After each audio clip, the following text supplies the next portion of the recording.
దానియేలు ప్రవచన గ్రంథం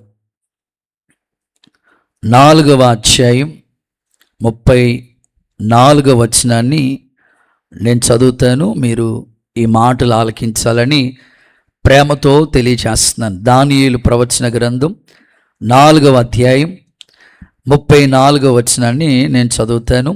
ఆ కాలము గడిచిన పిమ్మట నెబుకద్నెజరును నేను మరలా మానవ బుద్ధి గలవాడనై నా కండ్లు ఆకాశం తట్టి ఎత్తి చిరంజీవియు సర్వోన్నతుడగు దేవుని స్తోత్రము చేసి ఘనపరిచి స్తుతించి తిని, ఆయన ఆధిపత్యము చిరకాలం వరకు, ఆయన రాజ్యము తరతరములకు ఉన్నవి. దేవుడు ఈ పరిశుద్ధ లేఖనాన్ని మన వెనుకల్లో దీవించునుగాక. నమ్మితే ఒకసారి అందరూ ఆమేన్ అనండి. గట్టిగా చప్పట్లు కొట్టండి ఒకసారి. ఓకే, ఈరోజు మన వాక్య సందేశం పేరు సర్వోన్నతుడగు దేవుడు అనండి. గట్టిగా చెప్పాలి, సర్వోన్నతుడగు దేవుడు. ఆమేన్. సో ఈ ఉదయకాలం చాలామంది పిల్లలు చదువుకునే ఎడ్యుకేటెడ్ పిల్లలందరూ ఇక్కడ ఉన్నారు. ఇప్పటికే స్కూల్స్ కాలేజెస్కి వెళ్తూ ఉన్నారు. ఈ సంవత్సరం విద్యాభ్యాసాన్ని దేవుడు దీవెనకరంగా మార్చునుగాక. అలాగే వ్యాపారాలు చేసేవాళ్ళు, చేతి పనులు ప్రారంభించుకుంటున్న వాళ్ళు, వ్యవసాయం చేస్తున్న వాళ్ళందరి కొరకు భారంగా పట్టుదలతో ప్రార్థన చేస్తూ ఉన్నప్పుడు, ప్రభువా వీళ్ళకి మరలా ఒక కొత్త ఆలోచన పుట్టించే సందేశం ఇవ్వండి అని మనసారా దేవుని దగ్గర ప్రార్థిస్తూ ఉన్నప్పుడు ఈ మాటలు ప్రభు నాకు గుర్తు చేస్తూ వచ్చాడు. మనం ఆరాధించే దేవుని పేరేమిటంటే సర్వోన్నతుడైన దేవుడు. చెప్పండి, ఏ దేవుడు? సర్వోన్నతుడు. సర్వోన్నతుడు అంటే అత్యున్నతమైన వాడు, ఎత్తైన వాడు, అందరికంటే ఉన్నత స్థితిలో ఉన్నవారు. నీ పరిస్థితులు ఏవైనా సరే సర్వోన్నతుడైన దేవుని పాదాల దగ్గరికి చేరో గనుక తప్పకుండా దేవుడు నీ పట్ల కార్యములు జరిగించునుగాక. ఎందుకంటే సమస్త జీవికి ప్రాణాధారం ఆయనే, సృష్టికర్త ఆయనే, ఈ విశ్వానికి ఆధారం ఆయనే. కాబట్టి ఆయన అందరికంటే ఉన్నతమైన వాడు, సర్వోన్నతుడు. ఈ మాట చెప్తుంది ఎవరంటే ఒక అన్య రాజు, నెబుకద్నెజరు రాజు చెప్తున్నాడు. వాస్తవంగా ఈ అధ్యాయం మనం చదువుకుంటూ వెళితే ఈ మాట ఇదే అధ్యాయంలో 4 సార్లు మెన్షన్ చేశారు. ఈ అధ్యాయంలో సర్వోన్నతుడగు దేవుడు అనే మాట 4 సార్లు మనకు కనపడుతుంది. నెబుకద్నెజరు ఒక అన్య రాజు. బైబిల్ గ్రంథాన్ని మనం చదువుకుంటూ వెళితే దానియేలు గ్రంథంలో దేవుని గొప్పతనాన్ని మనం కన్నులతో చూస్తాం.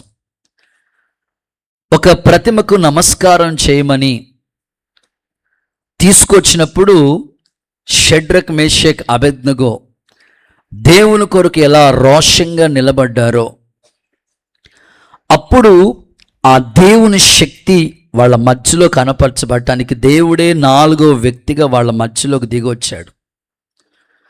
అప్పుడు వారు దేవుని గురించి ఏం మాట్లాడతారంటే, దానియేలు దేవుడే జీవము కలిగిన దేవుడు అని ఒక అద్భుతమైన మాట ఆ రాజుగారు పలికినట్లుగా మనం చూస్తాం. ఇంకా చెప్పుకోవాలంటే ఈ దేవుడే పూజార్హుడు, ఊరంతా దేశమంతా కూడా ఈ దేవుణ్ణే కొలవాలని ఒక అద్భుతమైన పెనుమార్పు దానియేలు గ్రంథంలో మనం చదువుతూ ఉంటాం. అట్ ద సేమ్ టైం దానియేలుని సింహాల బోన్లో వేసినప్పుడు కూడా రాజుకి నిద్ర పట్ల. రాజు దానియేలు కోసం ఫాస్టింగ్ ప్రేయర్ చేశాడంట. దేవుడికి స్తోత్రం చెప్పండి. మరి మీరు పనిచేస్తున్న స్థలాల్లో మీ ఆఫీసర్ ఎప్పుడైనా మీకోసం ఫాస్టింగ్ ప్రేయర్ చేయాలి. అలాంటి శక్తి మీ ద్వారా దేవుని యొక్క ఔన్నత్యం తెలియచేయబడాలి. రాత్రి నిద్ర పట్టలేదు రాజుగారికి, తెల్లారే వచ్చాడు. దానియేలు హ్యాపీగా ఉన్నాడు సింహాల బోన్లో. అప్పుడు అంటారు, నువ్వు దేవుని దృష్టికి నిర్దోషిగా కనబడ్డావు కాబట్టి ఈ సింహాలు నీకు ఏ హాని చేయలేదు, వీరి దేవుడే పూజార్హుడు. దేవునికి స్తోత్రం. సో ఈ అధ్యాయాలు, ఈ సమాచారం అంతా మనం చదువుకుంటూ ఉంటే దేవుని యొక్క ఔన్నత్యాన్ని గురించి రాజులు సహితం మాట్లాడుతూ వచ్చారు. ఈ నెబుకద్నెజరు ఒకప్పుడు గర్వంగా మాట్లాడాడు. ఏమంటాడంటే, నా రాజ్యం, నా సింహాసనం, ఇది నాది నాది నాది. గర్వం అనేది ఎంత ప్రమాదమో చెప్తాను. సో దేవుడు మనకి ఏ స్థితినిచ్చినా అది దేవుని వల్లే కలిగిందని మనం దేవుడిని ఎప్పుడు గనపరుస్తామో దేవుడు మనల్ని గనపరుస్తాడు. ఎప్పుడైతే నాది నాది నాది అని మనం అతిశయిస్తూ ఉంటామో సో అప్పుడు ఆ వస్తువు మన దగ్గర నుంచి దూరం అయిపోతూ ఉంటుంది. ఈ నెబుకద్నెజరు నా రాజ్యము, నా సింహాసనము, నా బలము అని అతిశయంతో గర్వించి మాట్లాడితే దేవుడు పశువులు తినే గడ్డి మేయించాడు. ఇప్పుడు రాజు గడ్డి మేస్తా ఉన్నాడు. ఎప్పుడైతే ఆయన మనోనేత్రం తెరవబడిందో అప్పుడు మానవ బుద్ధి వచ్చి, అయ్యా నీవు సర్వోన్నతుడైన దేవుడు అయ్యా అని ఆయన్ని స్తుతించటం మొదలుపెట్టినట్లుగా ఆ అధ్యాయంలో మనం చదువుతూ ఉంటాం. ఈరోజు ఈ ఉదయకాలం నా ప్రార్థన ఏమిటంటే, మీరుంటున్న స్థలాల్లో, మీరుంటున్న ప్రాంతాల్లో ఎవరైతే ప్రభుకి విరోధంగా మాట్లాడుతున్నారో వారి నోటే దేవుడు గొప్పవాడని తెలియపరిచే రోజులు రాబోతున్నాయి. అలాంటి కార్యాలు యేసయ్య జరిగించినట్లు చప్పట్లు కొడుతూ ఒకసారి యేసయ్యకి మహిమ చెల్లిద్దామా? ఖచ్చితంగా దేవుడు చేయటానికి సమర్థుడండి. దేవుని గొప్పతనాన్ని గురించి ఈ అధ్యాయంలో ఈ యొక్క ఇంట్రడక్షన్లో కొన్ని మాటలు మీకు చెప్తాను. మన దేవుడు పేర్లు కొన్ని చెప్తా ఉంటాను. రన్నింగ్ నోట్స్ రాసుకునే వాళ్ళు ఎవరైనా ఉంటే టక్ టక్ టక్ రాసుకోండి. సర్వోన్నతుడైన దేవుడు, సర్వశక్తి కలిగిన దేవుడు, స్వస్థపరచు దేవుడు, సమాధానమిచ్చే దేవుడు, సహాయం చేసే దేవుడు, సర్వాధికారైన దేవుడు, సమీపంగా ఉన్న దేవుడు, సజీవుడైన దేవుడు. అన్నీ సామేదే వచ్చిన ప్రాస ఒక పాట రెడీ అవుతుంది. దేవుడికి స్తోత్రం కలుగునుగా. సర్వోన్నతుడు, సర్వాధికారి, సజీవుడు, సర్వాధికారి, సమాధానమిచ్చేవాడు, సహాయం చేసేవాడు, సమీపంగా ఉన్నవాడు. ఇలా చెప్పుకుంటూ వెళితే ఎన్నో పేర్లు చూచుచున్న దేవుడని. కాబట్టి దేవుడు చాలా గొప్పవాడు. అసలు మనకి దేవుడు ఇచ్చిన టైటిల్ ఏంటో తెలుసా? ఇక్కడ కూర్చున్న మీ అందరి టైటిల్ ఏంటో తెలుసా? సర్వోన్నతుని దేవుని కుమారులు అనబడతారు. ఇంత మంచి పేరు వచ్చినప్పుడు మీరు గంతులేసి ఆనందిస్తారేమో అనుకున్నాను. కొట్టచ్చు కదా చప్పట్లు. మనకి దేవుడు ఇచ్చిన పేరు ఏంటంటే సర్వోన్నతుని కుమారులు అనబడతారు. ఎంత మంచి పేరు, ఎంత మంచి టైటిల్. అప్పుడప్పుడు మీ అమ్మ మంచి టైటిల్ పెడుతుంది. పిచ్చిదానా, అరే పిచ్చోడా, వెర్రోడా, ఇది లోకం పెట్టే పేర్లు.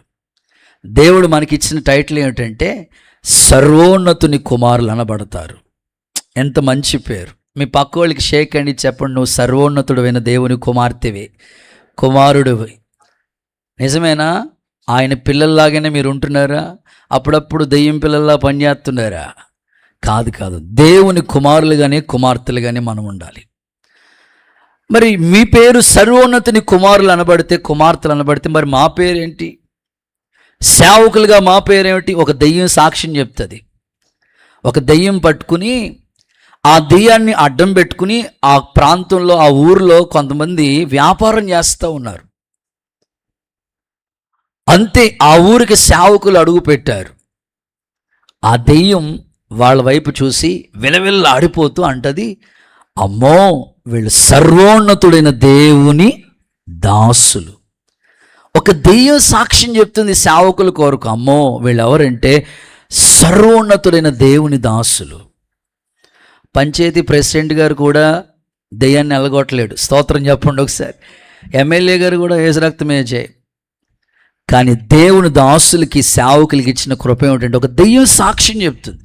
ఎప్పుడైతే వాళ్ళు అడుగు పెట్టారో అంతే దైవశక్తి అక్కడ దిగి వచ్చింది.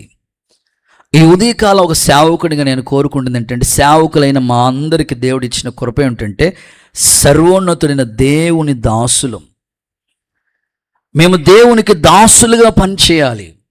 ఆయన మా పైన అధికారిగా ఉండాలి. ఎప్పుడు కూడా ఆయనకి లోబడే దాసులుగానే. చాలా పేర్లు ఉంటాయి కదా, ప్రభుదాస్, యేసుదాస్, దేవదాస్, బోళ్ళు పేర్లు ఉంటాయి. సో సేవకులుగా మాకు దేవుడిచ్చిన కృప ఏమిటంటే మేము ఆయనకి దాసులుగా పనిచేయాలి. సో మనమందరికీ దేవుడు సర్వోన్నతుడు, ఉన్నతమైన వాడు.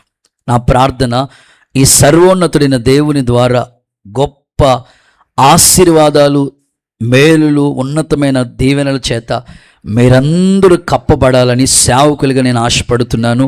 యేసు నామంలో అలాంటి కృప మీ అందరికి అనుగ్రహించబడునుగాక. కొంతమంది ఇలా అనుకుంటుంటారు, ప్రత్యేకంగా చదువుకునే పిల్లలకి ఈ మాటలు చెప్తున్నాను. దేవుని యొక్క గొప్పతనం యవ్వన కాలంలో ఉన్న పిల్లలకి చాలామందికి అర్థం కావట్లేదు. అసలు దేవుణ్ణి ఏమాత్రం కూడా దేవుడితో నాకేంటి అనేటట్లుగా వెర్రవేగి తిరుగుతున్న రోజుల్లో మనం ఉన్నాం. ప్రత్యేకంగా ప్రతి వ్యక్తికి కూడా దేవుడు ఔన్నత్యం, దేవుడు ఉన్నతమైన స్థితి అవసరం. దేవుడు అందరికీ కావాలి. ఎందుకో ఒక చిన్న ఉదాహరణ చెప్పి ముందుకు వెళ్ళిపోతా. సర్వసాధారణంగా కాలేజీకి వెళ్తున్న పిల్లలు ఆ ఆదివారం ఓ రోజున సెలవు గనుక అదే కాలేజీకి వెళ్ళే పిల్లలు అదే రోడ్డు మించి బైబిల్స్ తీసుకుని, నోట్బుక్ తీసుకుని, పాటల పుస్తకాలు తీసుకుని దేవుని మందిరానికి వెళుతూ ఉన్నారు. ఎప్పుడైతే దేవుని మందిరానికి వెళుతూ ఉన్నారో వాళ్ళ పాఠాలు చెప్పే మాస్టర్ గారు, కాలేజీ లెక్చరర్ వాళ్ళకి ఎదురుపడ్డారు. నేను మిమ్మల్ని కాలేజీ స్టూడెంట్స్ ఇక్కడికి వచ్చారు కాబట్టి మిమ్మల్ని అడుగుతా, మీరు కాలేజెస్కి వెళ్ళే ప్రతిరోజు కాలేజీకి వెళ్ళే పిల్లలు ఆదివారం మీరు దేవుని మందిరానికి వచ్చేటప్పుడు బైబిల్ తీసుకుని దేవుని మందిరానికి వస్తూ ఉంటే మీ కాలేజీ లెక్చరర్ మీకు ఎదురు పడితే మీరు ఎట్లా ఫీల్ అవుతారు? మీ యొక్క బిహేవియర్, మీ స్థితిగతులు ఎలా ఉంటాయనంటే, సర్వసాధారణంగా మాస్టర్ గారు గిని కళ్ళకి కనపడ్డారనుకోండి, మీ చేతిలో గిని బైబిల్ ఉందనుకోండి, ఆ బైబిల్ ఎక్కడికి వెళ్ళిపోతుంది? అసలు బైబిలే తెచ్చుకోవడం కష్టం అనుకోండి పిల్లలు. అలాంటిది మాస్టర్ గారు కనబడితే ఆ బైబిల్ వెనక్కి వెళ్ళిపోతూ ఉంటుంది. కానీ ఈ పిల్లలు ఏదో రహస్యంగా భక్తి చేసేవాళ్ళు కాదు. దేవుడు మాకు కావాలని మా మాస్టర్ గారు ఏమనుకున్నా పర్వాలేదు. ఎందుకంటే ఈ విషయంలో సిగ్గుపడవలసిన పని లేదు. దేవుణ్ణి ఆరాధన చేయటానికి ధైర్యంగా ఆ రోజు దానియేలు ఎంత ధైర్యంగా నిలబడ్డారు. పిల్లలందరూ కలిసి ధైర్యంగా బైబిల్, నోట్బుక్, పాటల పుస్తకం పట్టుకుని వస్తూ ఉన్నారు. వాళ్ళు కాలేజీ లెక్చరర్ చూసి, రే ఏడకి రా పోతున్నారు అని అడిగారు. వెంటనే వాళ్ళు ధైర్యంగా చెప్పారు, ఈరోజు సండే కదా మాస్టర్ గారు, దేవుని మందిరానికి వెళుతున్నాం, ఆరాధనకి వెళుతున్నాం, మా చర్చ్ ఇక్కడే దగ్గరలో, వాకబుల్ డిస్టెన్సే, మా కాలేజీకి దగ్గరే దేవుని మందిరానికి వెళుతున్నాం అని అన్నారు. వెంటనే, ఒరే పని బాట లేదేట్రా, అసలు దేవుడి దగ్గరికి వెళ్ళడం ఏంటి? దేవుడు ఏడురా? అసలు దేవుడు ఉంటే అసలు ఏడు కనబడాలి కదా ఆయన. దేవుడు లేడు, ఏమి లేడురా, అంత భ్రమలో ఉన్నారు. అసలు దేవుడే లేడురా బాబు, మీరు అందరూ భ్రమలో బ్రతుకుతున్నారు అని ఆ కాలేజ్ లెక్చరర్ ఆ పిల్లలకి మైండ్ వాష్ అప్పుడప్పుడు మీకు చేస్తూ ఉంటారు, ఇలాగ మైండ్ వాష్ చేస్తూ ఉన్నాడు. వెంటనే అందులో ఆ టీంలో ఆ కాలేజీ పిల్లల్లో ఒకడు, మందిరానికి వచ్చే వాళ్ళలో ఒకడు చూసి, సార్ దేవుడు ఉన్నాడండి, ఖచ్చితంగా దేవుడు ఉన్నారు సార్, ఆయన లేకుండా మనం ఎలా వచ్చామండి? రే అంత భ్రమరాలు, దేవుడు లేడు, ఏమి లేడు, ఉరుకో అనండి. వెంటనే వాడు ధైర్యం చేసి ఇలా నిలబడ్డారు. ఆ పిల్లలందరితో చెప్తున్నాడు, మన మాస్టర్ గారికి మైండ్ లేదురా అన్నాడు. స్తోత్రం చెప్పండి ఒకసారి. ఏమి లేదన్నాడు? మైండ్ లేదురా, చిన్న మెదడు లేదురా బాబు అన్నాడు. వెంటనే మాస్టర్ గారి కోపం వచ్చి, రే నా మైండ్ ఉందరా. వెంటనే అడిగారు మాస్టర్ గారు నా పిల్లోడు అడిగాడు, నీకు మైండ్ ఉందని ఎలా చెప్పగలుగుతున్నారు? వెంటనే అన్నారు, కామన్ సెన్స్ని బట్టి. ఎలాగంట? కామన్ సెన్స్ని బట్టి నేను మాట్లాడుతున్నాను, నడుస్తున్నాను, మైండ్ పనిచేస్తుంది. వెంటనే ఆయన అడిగారట, కామన్ సెన్స్ ఏ సైజులో ఉంటుంది చెప్పరా బాబు? తెలియదు. ఏ కలర్లో ఉంటుంది? మైండ్ ఉందా? ఉంది. అందుకనే నేను దేవుడు కూడా ఉన్నాడయ్యా, ఆయన మహిమలో ఉంటాడు, ఆయన ఏం కనపడ్డు. నీ మైండ్ కనపడితే నువ్వు ఎలా బ్రతకవో అలాగే మహిమలో ఉన్న దేవుణ్ణి మనం చూడలేం. ఆయన వాక్యమై ఉన్నాడు, ఆయన ప్రేమై ఉన్నాడు, ఆయన సర్వశరీరులకు దేవుడై ఉన్నాడు. ఎప్పుడైతే ఆ మాస్టర్ గారితో ఆ పిల్లోడు ఇలా చెప్తా ఉన్నారు, అయ్యా ఈ కాలేజీ ఉందంటే దీనికి ఒక టీచర్ లెక్చరర్ ఉన్నారు కదా, ఒక స్కూల్ ఉందంటే దానికి ఒక ప్రిన్సిపాల్ సారో హెడ్ మాస్టర్ టీచర్ ఉంటాడు కదా, ఒక కారు ఉందంటే దాని డ్రైవర్ ఉంటాడు కదా, ఒక బైక్ ఉందంటే దానికి డ్రైవర్ ఉంటారు కదా, అలాగే మనం ఉన్నామంటే మనం ఎలా వచ్చాం సార్? దేవుడు తన పోలిక చొప్పున తన స్వరూపమందు నేలమంటితో నరుడు నిర్మాణం చేశాడు, వారి ఆస్కారందులో జీవవాయువు వదిలినప్పుడు నరుడు జీవాత్మగా మార్చబడ్డాడని దేవుని యొక్క ఔన్నత్యం ఆ స్టూడెంట్ చెప్తా ఉంటుంటే ఆయన మనోనేత్రాలు వెలిగించబడ్డాయి. ఆ కాలేజ్ లెక్చరర్ కూడా ప్రభుని అంగీకరించాడట. చప్పట్లు కొడుతూ ఒకసారి యేసయ్యకి మహిమ చెల్లిద్దామా? నేను ఆశించేది ఏంటంటే స్టూడెంట్స్ చాలాసార్లు కాలేజ్కి వెళ్ళినప్పుడు వాళ్ళ యాటిట్యూడ్ మారిపోతూ ఉంటుంది. ఆదివారం మాత్రం చాలా భక్తిపరులుగా కనబడతారు, కానీ వాళ్ళ సార్స్ ఏదైనా ప్రశ్నించిన, దేవుడి గురించి ఏదైనా అడిగినా వెంటనే మౌనం అయిపోతూ ఉంటారు. అలా కాకుండా ధైర్యంగా ప్రభు కోసం నువ్వు నిలబడితే దేవుడు నీ కార్యాలు నీ పట్ల సంపూర్ణంగా నెరవేరుస్తాడు. మాకు పాఠాలు చెప్పిన మాస్టర్ గారు ఎదుటి కూడా మొన్నే ఒక 1 year అవుతుంది అనుకుంటా, ఒక ప్రధాన కార్యక్రమం జరుగుతూ ఉంది మా ఊరిలో. వెళ్ళాను. కరెక్ట్గా మా పాఠాలు చెప్పిన మాస్టర్ గారికి అక్కడే పొలం చూసుకోవడానికి ప్రతిరోజు వస్తూ ఉంటారన్నమాట. సరే అనుకుని మేము ఆ స్టేజ్ వేసి అక్కడ మాటలు చెప్తున్నాం. ఈ లోపల సార్ వచ్చారు. గౌరవించాలి కదా, గౌరవించాలని పిలిచిన వెంటనే సార్ వచ్చి ఇప్పుడు దీవిస్తాడు ఈ కుమార్తెనని కూర్చున్నారు. 4 మాటలు చెప్పాను. అంత అయిపోయిన తర్వాత, బాబు ఎక్కడుంటున్నావు? అమలాపురం. అవునా, ఏం చేస్తా? సేవ చేస్తున్నారు మాస్టర్ గారు. వెంటనే ఆయన ఫోన్ తీసుకుని మన యూట్యూబ్ ఛానల్ సబ్స్క్రైబ్ చేసాం. దేవుడికి స్తోత్రం చెప్పండి ఒకసారి. ఏదో విధంగా మనం దేవుని ప్రేమ వాళ్ళకి తెలియపరచాలి. ఎవరైనా దేవుని యొక్క ఔన్నత్యం తెలుసుకునేట్లుగా ప్రభు చేస్తాడు. మనం ఆరాధించే దేవుడు సర్వోన్నతుడైన దేవుడు. ఆమేనండి. ఈ ఉదయకాలం సర్వోన్నతుడైన దేవుడు నీ జీవితంలో ఏం చేస్తాడో ఒక 4 ప్రాముఖ్యమైన విషయాలు మీ ముందుంచి ఈ సందేశాన్ని ముగింపులోకి తీసుకురావాలని ఆశపడుతూ ఉన్నాను. సర్వోన్నతుడైన దేవుడు నీ జీవితంలో ఏం చేస్తాడో ఒక 4 మాటలు మీకు చెప్తాను. చదవండి. మొదటి మాట, ఆదికాండ గ్రంథం 14వ అధ్యాయం 19వ వచన భాగాన్ని భక్తులు చదువుతారు. శ్రద్ధగా మనం ఆలకిద్దాం. ఆదికాండ గ్రంథం 14వ అధ్యాయం 19వ వాక్యాన్ని భక్తులు చదువుతారు, విందాం. అతడు సర్వోన్నతుడైన అబ్రహామును ఆశీర్వదించి ఆకాశమునికి భూమికి సృష్టికర్త అయిన సర్వోన్నతుడైన దేవుని వలన అబ్రహాము ఆశీర్వదించబడునుగాక. హల్లెలూయా, గట్టిగా హల్లెలూయా. సర్వోన్నతుడైన దేవుని వలన అబ్రహాము ఆశీర్వదించబడునుగాక అంటే మొదటి మాట, సర్వోన్నతుడైన దేవుడు నీ జీవితంలో ఏం చేస్తాడంటే మొదటి మాట ఆశీర్వదిస్తాడు అనండి. మీ పక్కోళ్ళకి షేక్ అండి చెప్పండి, ఆశీర్వదిస్తాడు. ఇంకొకసారి చెప్పండి, ఆశీర్వదిస్తాడు. నా ప్రార్థన ఈ సంవత్సరం మన పిల్లల చదువులని నా తండ్రి ఆశీర్వాదకరంగా మార్చునుగాక.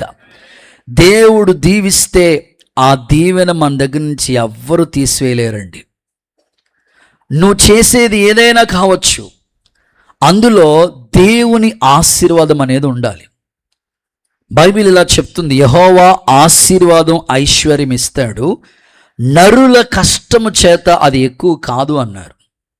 అంటే మనం ఏదో ఆశీర్వాదం కావాలని పరుగులెత్తితే వచ్చేది కాదట.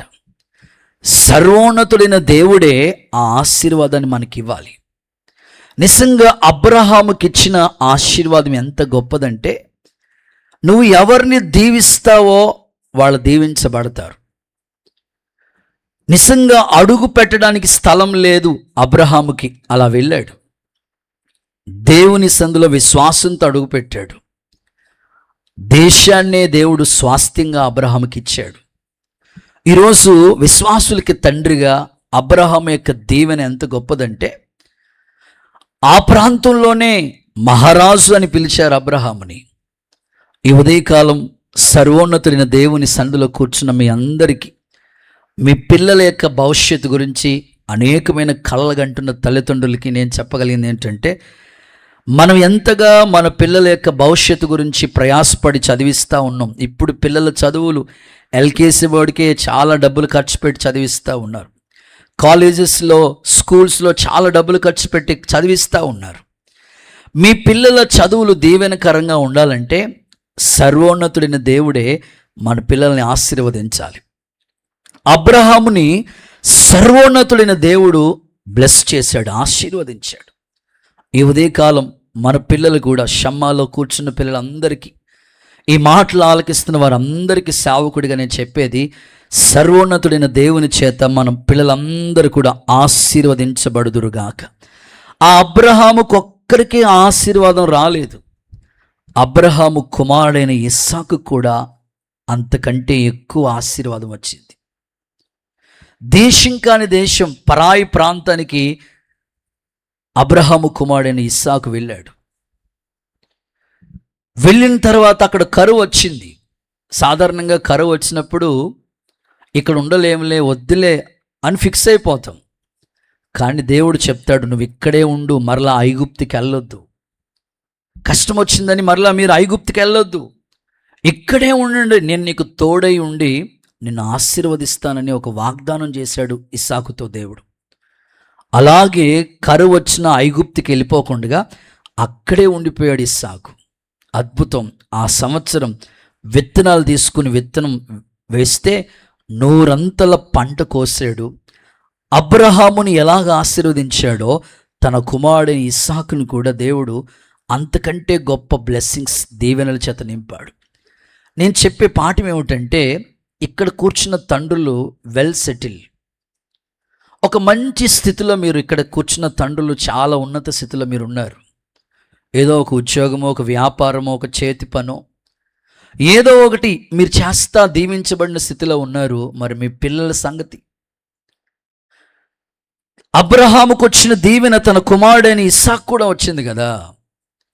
మీ పిల్లలకు కూడా అలాంటి దీవెన రావటానికి సర్వోన్నతుడైన దేవుని కృప కోసం మీరు కనిపెట్టండి. ఒక సమయం వస్తుంది, మీ కళ్ళ ముందే, మీ ఎదుటే మీ పిల్లలని దేవుడు ఆశీర్వదించునుగాక. గట్టిగా ఒకసారి ఆమేనని చెప్పండి. బైబిల్లో ఆ వాగ్దానం ఉంది, మీ మధ్యలోనే మీ పిల్లల్ని నేను ఆశీర్వదిస్తానన్నాడు దేవుడు. పిల్లల్నేమి పెద్దలనేమి తన యందు భయభక్తులు కలిగిన వారిని యెహోవా ఆశీర్వదిస్తారని చెప్పాడు. ఆశీర్వాదానికి వారసులు అవటానికి మనం పిలువబడ్డాం. ఇది మొదలుకొని నేను మిమ్మల్ని ఆశీర్వదిస్తానని మాటిచ్చాడు దేవుడు. అయితే మన కుటుంబాల్లో ఆశీర్వాదం లేకపోవటానికి కారణాలు లేకపోలేదు. బైబిల్లో ఒక వాక్యాన్ని మీకు చదివిస్తాను. ఈ 3 పనులు మీరు చేయగలిగితే ఆశీర్వాదం అనేది మీ తల మీద ఉంటుంది. ఒక్క రిఫరెన్స్లోనే 3 మాటలు భక్తుడు వర్ణించుకుంటా వచ్చాడు. చూద్దాం. కీర్తనల గ్రంథంలో 24వ అధ్యాయం ఒకసారి చూడండి. 4-5 వచనాలు చదవగా విందాం. కీర్తనల గ్రంథం 24వ అధ్యాయం 4-5 వచనాలు. దాని యందు మనసు పెట్టకయు, కపటముగా ప్రమాణం చేయకయు. ఒక్కసారి కీర్తనల గ్రంథం 24:4. వ్యర్థమైన దాని మీద మనసు పెట్టొద్దు, కపటముగా ప్రమాణం చేయకయు, కపటముగా ప్రమాణం చేయొద్దు. నిర్దోషమైన చేతులను శుద్ధ హృదయము కలిగి ఉన్నవాడు వాడు దేవుని వలన ఆశీర్వాదం పొందుతాడు.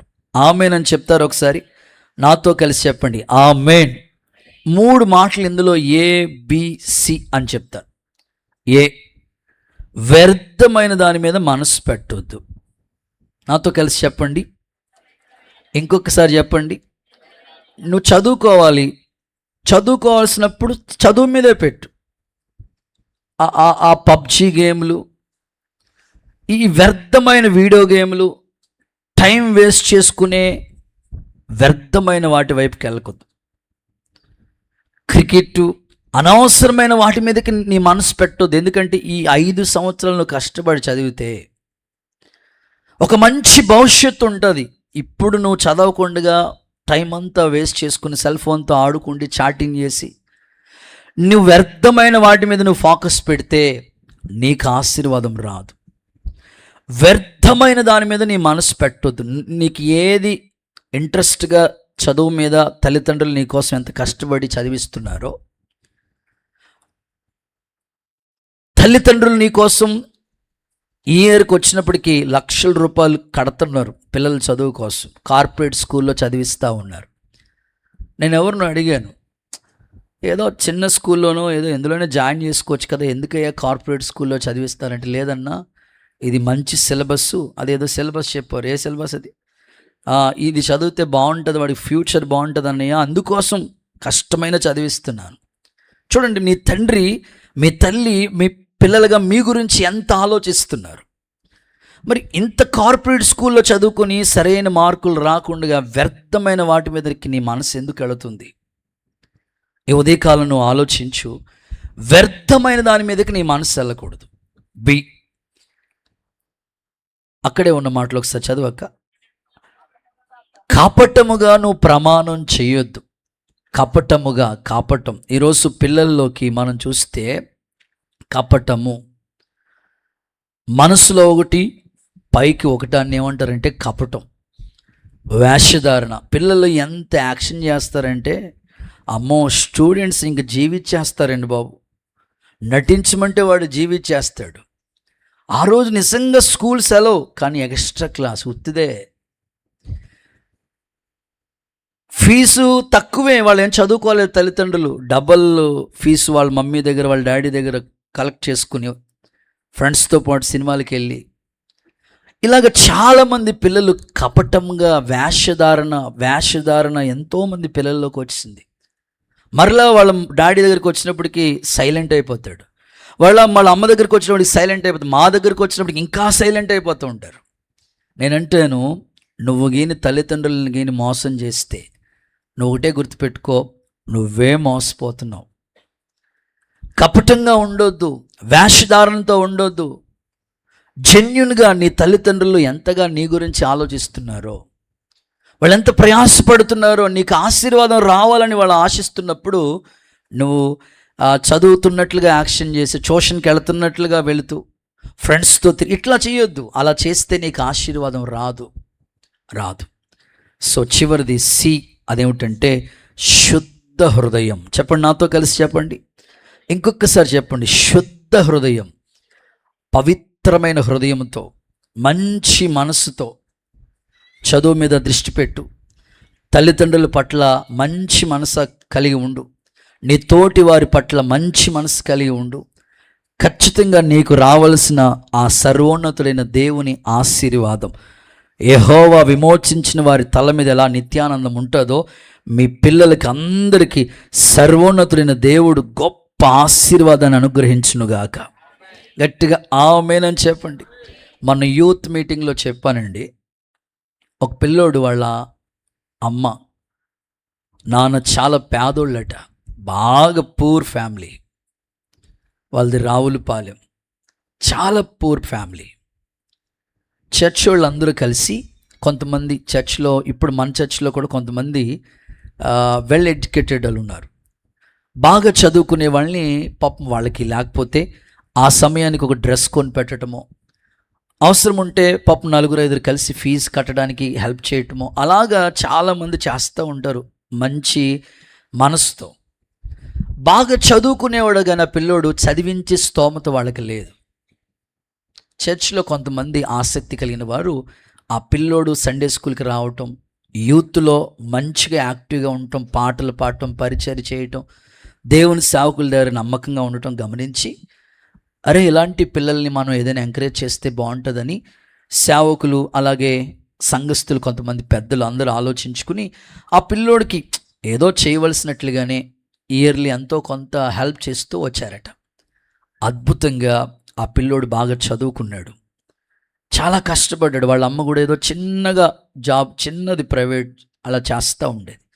ఎప్పుడు చెప్తా ఉండేదట ఆ పిల్లోడికి, ఒరే కష్టపడాలరా, మన కొరకు సంఘం ప్రార్థన చేస్తుంది, మన కొరకు సంఘం ప్రోత్సహిస్తుంది, మన గురించి ఎప్పుడు సేవకులు చెప్తా ఉంటారురా, బాగా చదువుకోవాలి, ఇప్పుడు చదువుకోకపోతే ఎలాగా, ఇప్పుడు చూడు, నాకు సరిగ్గా చదువు లేకపోవటం వల్ల, సరైన జీతం లేక, నిన్ను పెంచలేక, ఈ ఇల్లు అద్దె కట్టుకోలేక చాలా ఇబ్బంది పడుతూ ఉన్నాం. అదే నువ్వు చదువుకుంటే నీకు ఒక మంచి భవిష్యత్తు ఉంటుందని ఎప్పుడు దేవుని గురించి, సేవ గురించి, ఆ చదువు గురించి ఆ తల్లి ఆ పిల్లలకి ఎంకరేజ్ చేస్తూ చెప్తా ఉండేదట.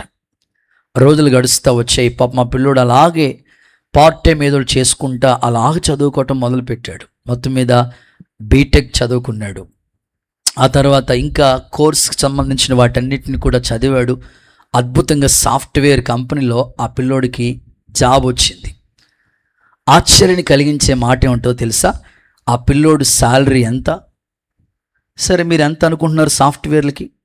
మన చర్చిలో సాఫ్ట్వేర్లు ఎవరైనా ఉన్నారయ్యా? అందరూ హార్డ్వేర్లేనా? దేవుడికి స్తోత్రం. అమ్మ, సాఫ్ట్వేర్కి ఎంత? 50,000 ఉంటుంది, 60,000 ఉంటుంది. యాపిల్ అయిపోదమ్మా, 70,000 ఉంటుంది, ₹1,00,000 ఉంటుంది సాఫ్ట్వేర్ కంపెనీలో జాబ్ చేసేవాళ్ళకి జనరల్గా. కానీ ఆ పిల్లోడికి ఇయర్లీ కాదు, మంత్లీ, ఇయర్ ప్యాకేజీ కాదు, నెలకు వచ్చినప్పటికీ 6,50,000 జీతం అంట. మొన్న చర్చ్లో ఏదో కార్యక్రమం చేద్దామంటే ఫస్ట్ జీతం దేవుని మందిరాన్ని పంపించమని వాళ్ళ అమ్మ చెప్పిందట. అంతే, పంపించాడు. ఎందుకంటే అది గుర్తుంది, కృతజ్ఞతగా గుర్తుంది ఆ పిల్లోడికి. మన పిల్లలు కూడా ఆ స్థాయికి రావాలి. గట్టిగా చెప్పండి. వాళ్ళ అమ్మ జీతం ఎంత? మహా గట్టిగా లెక్క పెడితే 7,000. వాళ్ళ అబ్బాయి మించిన స్థితి, 10 రెట్లు పైనే మించిన స్థితి. నేను ఆశిస్తున్నాను, ఇప్పటికి మన షమ్మాలో కూడా ఉన్నారు అలాంటి పిల్లలు, విదేశాల్లో చదువుకుంటున్న వాళ్ళు, వెల్ సెటిల్, స్థిరపడిన వాళ్ళు ఉన్నారు. కాబట్టి అనేకులు మన ఎదుట ఉన్నారు. సర్వోన్నతుడైన దేవుని దగ్గరికి నువ్వు వస్తూ ఉన్నావు. మరి దేవుని చేత నువ్వు ఆశీర్వాదించబడకుండా వెళ్ళిపోతే ఎలా? నీకు ఆశీర్వాదం రాకుండా అడ్డుపడుతున్న ఇవి వ్యర్థమైన వాటి మీద, కపటమైన మనస్సు, హృదయం సరి లేకపోవటం వల్ల నీకు ఆశీర్వాదం నీ తల మీదకి రావట్లేదు. బైబిల్ ఇలా చెప్తుంది కదా, నీతిమంతుల తల మీదకి యెహోవా ఆశీర్వాదం వస్తుంది. మరి నీవు ఆశీర్వదించబడాలని సేవకులుగా మేము కోరుకుంటున్నాం. ట్రై చేయి, ప్రయత్నం చేయి. దేవుడు నీ చదువుని దీవెనకరంగా మారుస్తాడు. సంఘానికి నువ్వే ఆశీర్వదించబడిన స్థితిలో ఉందువుగాక. నమ్మితే అందరూ చప్పలు కొడుతూ ఒకసారి యేసయ్యకి మహిమ చెల్లిద్దామా? రైట్. ఒక వాక్యాన్ని చదివిస్తాను చూడండి. గలతీ పత్రిక 3వ అధ్యాయం 9వ వాక్యం చూడండి. గలతీయన్ చాప్టర్ 3 verse 9. విశ్వాస సంబంధులే విశ్వాసం గల అబ్రహాముతో కూడా ఆశీర్వదించబడతారు. ఒకసారి ఈ మాట నాతో చెప్పండి. విశ్వాస సంబంధులే విశ్వాసము గల అబ్రహాముతో కూడా ఆశీర్వదించబడతారు. ఆమేన్. మన పితరుడైన అబ్రహాము మనకి తండ్రిగా ఉన్నాడు, ఆయన పిల్లలం మనం. మరి అబ్రహాముకు వచ్చిన దీవెన ఆయన పిల్లలమైన మనం కూడా పొందుకోవాలి కదా. ప్రతిరోజు నువ్వు ప్రార్థించే, ప్రభా అబ్రహాము నమ్మిన దేవుడు మేము నమ్ముతున్నాం ప్రభా, అబ్రహాము విశ్వాసులకి తండ్రిగా ఉన్నాడు, గొప్ప దీవెన, అన్ని విషయాలను బ్లెస్ చేసావు కదా. మా పిల్లలకి, మా కుటుంబానికి ఆశీర్వాదం రాకుండా ఏదైతే అడ్డుపడుతుందో అది ఈ ఉదయకాలమే తొలగించు ప్రభా అని నువ్వు కన్నులెత్తి దేవుని వైపు చూసి అడిగి ప్రార్థన చేసుకోగలిగితే దేవుని ఆశీర్వాదం, అబ్రహాము పొందుకున్న దీవెన ఆయన పిల్లలమైన మనకు కూడా దేవుడు ఇస్తాడు. ఎందుకంటే ఆయన మర్చిపోవటానికి అన్యాయస్తుడైతే దేవుడు కాదు. ఖచ్చితంగా అలాంటి కార్యాలు ప్రభు చేస్తాడు. బైబిల్ ఇలా రాసుందండి, నమ్మకమైన వాళ్ళకి దీవెనలు, చెప్పండి దీవెనలు ఎలా వస్తాయట? సో నీకు ఇచ్చిన చదువులోనే నువ్వు నమ్మకంగా పనిచేయాలి. కష్టపడి చదువుతానికి ఇష్టపడితే చాలు, దేవుడు ఆ ఆశీర్వాదాన్ని నీకు ఇస్తాడు. రీసెంట్గా ఒక సాక్ష్యాన్ని వింటా వచ్చాను, చాలా ఆశ్చర్యాన్ని కలిగించింది. నిజమే, మన పిల్లలు మోటివేట్ అవుతారని, వాళ్ళు నిజంగానే సాక్షులుగా బ్రతుకుతానికి ఈ సాక్ష్యాన్ని మీ ముందు ఉంచడానికి నేను ఇష్టపడుతూ ఉన్నాను. ఒక కుర్రోడు అందరూ చదువుకోవడానికి అవకాశం ఉంటుంది, చదువుకుంటారు. కొంతమందికి చదువుకోవడానికి అవకాశం లేనివాళ్ళు ఏదో ఒక చిన్న దాంట్లో అయినా సరే పని చేసుకుంటూ ఉంటారు. ఈ సూపర్ బజారు ఉంటే సూపర్ మార్కెట్లో పనిచేస్తూ ఉన్నాడు ఆ పిల్లోడు. దేవుడి మీద చాలా నమ్మకం, వాళ్ళ అమ్మ చాలా మంచి ప్రార్థనా పరురాలు, చాలా భక్తి కలిగిన కుటుంబం. ఈ సూపర్ మార్కెట్లో వర్క్ చేసుకుంటా చాలని జీతంతో అలాగే ప్రయాసపడుతున్నాడు. కానీ ఎవ్రీ సండే వాళ్ళ సార్ని అడిగి పర్మిషన్ తీసుకుని మందిరానికి వస్తూ ఉండేవాడు. అలాగా భక్తి చేస్తా ఆ సూపర్ మార్కెట్లో పని చేసుకుంటూ ఉన్నాడంట సహోదరుడు. రోజులు గడుస్తూ ఉన్నాయి. యవనస్తుల మధ్యలో చాలా యాక్టివ్గా ఉండేవాడట. దేవుని కార్యాల పట్ల, పరిచర్య పట్ల చాలా ఇంట్రెస్ట్గా ఉండేవాడట. రోజులు గడుస్తున్నాయి, అలా పని చేసుకుంటూ ఉన్నాడు. తనకిచ్చిన పనిలో వాళ్ళ అమ్మ ఎప్పుడు చెప్పేదంట, పనిలో నైపుణ్యత ఉంటే నువ్వు మనుషులు ఎదుట కాదు, రాసులు ఎదుట దేవుడు నిన్ను నిలబెడతాడు.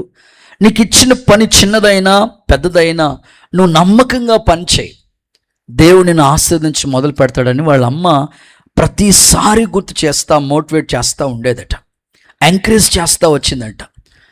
ఒకరోజు ఆ సూపర్ మార్కెట్లో పనిచేస్తున్న ఆ రోజు సడన్గా నిన్న రోజు ఎలా వర్షం వచ్చిందో అలాగే ఒకరోజు సడన్గా వర్షం పడ్డది. సర్వసాధారణంగా షాపింగ్ మాల్లో కానీ, సూపర్ బజార్ దాంట్లో కానీ, ఇందులో పనిచేస్తున్న వాళ్ళు, ఫ్యాన్సీ స్టోర్లో కానీ పనిచేస్తున్న వాళ్ళు, షాపులో ఎందులోనే వర్క్ చేస్తున్నప్పుడు వర్షం పడుతున్నప్పుడు జనాలు ఎవరు పెద్దగా రారు. అసలు చర్చికే మనం రాం కదా, దేవుడికి స్తోత్రం. ఇక మార్కెట్కి, బజార్కి ఎవరు రారు, వెళ్ళరు. వర్షం ఇప్పుడు ఎందుకులే తర్వాత. ఈ వర్కర్స్ అందరూ కలిసి గుమ్ముగూడి ఒక చోట కూర్చుని కబుర్లు పెట్టుకుంటా ఉన్నారట. కూర్చుని ఎందుకంటే కస్టమర్లు రారు కదా, అందరూ ఒక చోట కూర్చుని గ్రూప్గా కూర్చుని మాట్లాడుకుని, అమ్మయ్య ఈరోజు వర్షం పంపించాడు దేవుడు. ఏం పంపించాడు? వర్షం పంపించాడు, ఈరోజు పని లేదులే మనకని హ్యాపీగా కూర్చుని కబుర్లు పెడతా ఉన్నారు. అక్కడ ప్రతిదానికి ఇప్పుడు కెమెరాస్ ఉంటాయి కదండి, వాళ్ళు ఓనర్ గారు చూస్తూ ఉన్నాడు, పిలిచాడు. ఇంకా వాళ్ళు కబుర్లోని ఇన్వాల్వ్ అయిపోయారు. ఈ లోపల వర్షం పడతా ఉంటుంటే ఆ వర్షంలో ఒక మేడం గారు కారు వేసుకుని ఇంట్లో కిరాణా తీసుకుందాం, లేదా కావాల్సినన్ని సూపర్ బజార్కి సంబంధించి ఏమేమి ఉంటాయి వస్తువులన్నీ కొనుక్కుందాం అనుకుని కారు వేసుకుని వచ్చింది. వెంటనే ఈ కుర్రోడు ఉన్నాడు చూసారా, ఈ కుర్రోడు ఏం చేసినాడంటే ఆ వర్షం పడుతున్న ఆ సమయంలో మేడం గారు వచ్చారని, కారు మీద ఒకరు కస్టమర్ వచ్చారని గబగబా ఆ సూపర్ బజార్లోంచి ఒక గొడుగు తీసుకుని గబగబా వెళ్ళి ఆ గొడుగేసి, మేడం గారు రండి అని వాళ్ళ సూపర్ మార్కెట్ బజార్కి ఇన్వైట్ చేశాడు. రమ్మని పిలిచారు. వచ్చిన తర్వాత ఒక కుర్చీ వేసి, కస్టమర్ని ఎంత గౌరవిస్తున్నాడు చూడండి, కుర్చీ వేసి కూర్చోమని చెప్పి, మేడం గారు మీరు తీసుకెళ్ళవలసిన వస్తువులన్నీ ఆల్రెడీ ఒక లిస్ట్ రాసుకుని వచ్చి ఉంటారు కదా, మీరు మరలా ఒక బౌల్ తీసుకుని ఆ వస్తువులన్నీ అందులో నింపుకొని రావటం మీకు ఆలస్యం అవుతుంది కాబట్టి, జనాల మధ్యలోకి వెళ్ళటం ఇబ్బంది కాబట్టి మీకు ఇక్కడే కూర్చోండి, నేనే తీసుకొస్తాననుకుని ఆ లిస్ట్ అంతా తీసుకుని వెళ్ళి ఆయనే ఏమేమి కావాలో, వస్తువులు ఏమేమి కావాలో అన్నీ కూడా దాంట్లోకి వేసి బిల్లంతో కూడా తీసుకెళ్ళి మళ్ళీ ఆయన క్యూలో ఉండి బిల్లు కట్టించి ఆ డబ్బులు తీసుకొచ్చి మేడం గారు ఇస్తే ఆ డబ్బులో ఇచ్చేసి అన్నీ మరలా తీసుకెళ్ళి గొడుగు పట్టుకెళ్ళి కారు డిక్కీలో పెట్టి వెళ్ళాడు. అది వచ్చిన మేడం గారు గుర్తుపెట్టుకున్నారట. వర్షం పడుతున్నప్పుడు ఒక యవనస్తుడు వాళ్ళ షాప్ పట్ల, కస్టమర్ ఈ వర్షంలో తడుచుకుని రావటం ఇబ్బంది పడతారని ఒక గొడుగు పట్టుకుని ఎంత శ్రద్ధ చూపించాడు కదా అనుకుని మనసులో ఆ మేడం గారికి అలా ఫిక్స్ అయిపోయిందంట, ఆ మైండ్లో అలా ఉండిపోయిందంట. వెంటనే వెళ్ళిపోయింది, వస్తువులన్నీ సరుకులన్నీ సర్దుతుంది. కానీ మనసులోకి మాత్రం ఆ పిల్లోడే గుర్తొస్తున్నాడు. ఇలాంటి పిల్లోడు మన కంపెనీలో ఉంటే ఎంత బాగుంటుంది అనుకున్నదట. వెంటనే 10 days 10 రోజుల తర్వాత ఆ యొక్క సూపర్ మార్కెట్కి ఒక లెటర్ రాసి పంపించిందంట ఆ మేడం గారు. వాళ్ళకు ఒక పెద్ద కంపెనీ ఉందంట ఆ మేడం గారికి. ఆ పెద్ద కంపెనీలో చాలామంది వర్కర్స్ ఉన్నారు, కానీ నమ్మకస్తులు లేరు. ఆలోచించి ఒక లెటర్ రాసి ఇలా చెప్పిందంట, మీ కంపెనీ నుంచి లేదా మీ సూపర్ మార్కెట్ నుంచి మా కంపెనీకి 10 లక్షల సరుకు పంపించాలి. దేవుడికి స్తోత్రం చెప్పండి. ఆ లెటర్ చదివిన వెంటనే ఆయన ఆశ్చర్యపోతూ, అద్భుతంగా అందరం వచ్చింది, మంచి బేరమే వచ్చింది, 10 లక్షలు అంటే 10 నెలల్లో కష్టపడాల్సినంత వ్యాపారం అంతా అయిపోతుంది అనుకుని 10 లక్షలు సరుకు పంపించమన్నారు. అయితే బట్ 1 కండిషన్, మీ సూపర్ మార్కెట్లో పనిచేసే రమేష్ చేతనే పంపించండి. స్తోత్రం చెప్పండి. ఆయన చేతే పంపించండి అని ఆ లెటర్ రాశారట. అనుకున్నారట, మనోడికి ఇచ్చేది ఎంత జీతం 10,000 ఇస్తున్నాను నేను, పోన్లే మేడం గారు పంపించమన్నారు కదా, ఈ 10 లక్షల సరుకు వాళ్ళకి వస్తుంది, ఈ వ్యాపారం మనకు వస్తుంది, మన దగ్గర లేకపోయినా పర్లేదులే, వాడికి భవిష్యత్తు ఉంటుంది అనుకుని ఆ ఓనర్ గారు వాడిని ఇచ్చి ఒక పెద్ద లారీ ఇచ్చి అన్ని సరుకులు పంపించి ఆ యొక్క పెద్ద కంపెనీకి పంపించారట. పంపించిన వెంటనే వెళ్ళిన తర్వాత మేడం గారు మెయిన్ గేట్ దగ్గరే ఉంది, రిసీవ్ చేసుకుని లోపల తీసుకెళ్ళి అవన్నీ సెట్ చేసుకున్న తర్వాత అన్నీ చెప్తూ ఉన్నారట. ఒక రూమ్ దగ్గర ఆ పేరు రాస్తుందంట, రమేష్ చీఫ్ మేనేజర్ అని రాస్తుందంట. ఎవరండి, నా పేరులాగా ఉందండి. నీ పేరులాగా అది నువ్వేరా బాబు అని చెప్తుందంట ఆ మేడం. ఒకప్పుడు ఆడి జీతం 10,000, నీ నమ్మకత్వాన్ని చూశాను, ఈ కంపెనీకి నువ్వు చీఫ్ మేనేజర్గా పనిచేయాలి, నీ జీతం 1,50,000 అని చెప్పిందంట. చప్పట్లు కొడుతూ ఒకసారి ఏసైకి మహిమ చెల్లిద్దామా. నేనంటాను, ఈ పిల్లోడికి ఈ సూపర్ బజార్లోంచి లేదా ఈ సూపర్ మార్కెట్లోంచి ఆ పెద్ద కంపెనీలోకి వెళ్ళటానికి గల కారణం ఏంటంటే, తనకిచ్చిన పని నమ్మకంగా చేయగలిగాడు కనుకనే ఆ నమ్మకమైన వారిని ఆ మేడం గారు కనిపెట్టారు. కాబట్టి నువ్వు ఇక్కడ కాదురా, నా దగ్గర పనిచేయని ఆ మేడం గారు తీసుకెళ్ళి జాయిన్ చేసుకున్నారు.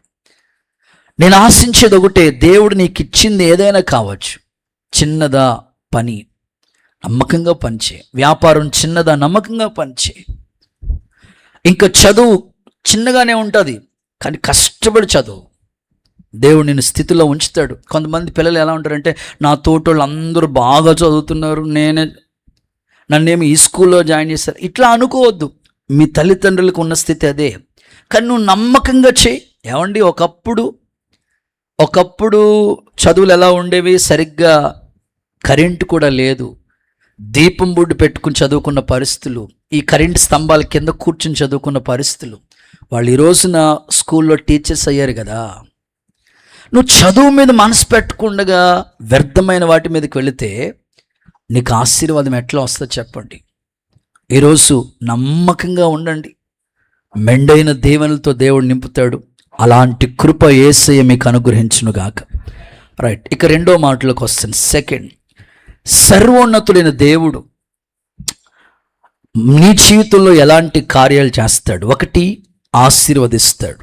2, కీర్తనల గ్రంథం 46వ అధ్యాయం 4వ వచనం చూడండి. కీర్తనల గ్రంథం 46:4.